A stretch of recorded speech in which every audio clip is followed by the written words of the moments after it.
Bonjour, on continue cet exercice.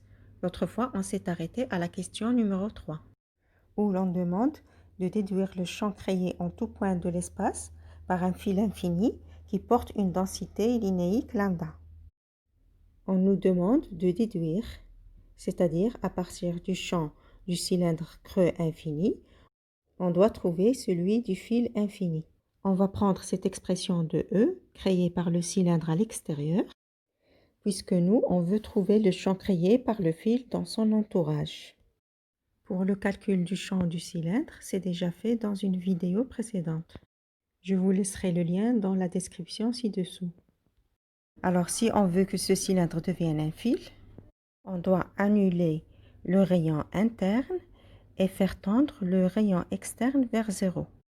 C'est-à-dire, on doit mettre R1 égale à 0 et R2 tend vers 0. Pourquoi R1 égale à 0? Eh bien justement parce que le fil n'a pas un rayon interne. Et on a fait tendre R2 à 0 parce que le rayon du fil est infiniment petit, mais il n'est pas nul. Alors prenons cette expression de E et remplaçons R1 par 0. On trouve E est égal à ρ sur 2 epsilon 0, R2 au carré sur R. Faisons tendre R2 vers 0. Et cherchons à exprimer la densité volumique ρ en fonction de la densité linéique lambda.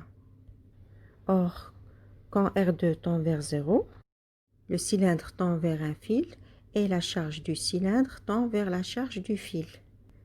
Donc, Q cylindre est égal à Q du fil, c'est-à-dire conservation de la charge totale. La charge du cylindre est égale à la densité volumique fois le volume du cylindre.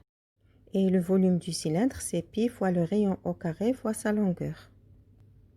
Et la charge du fil, c'est lambda fois L.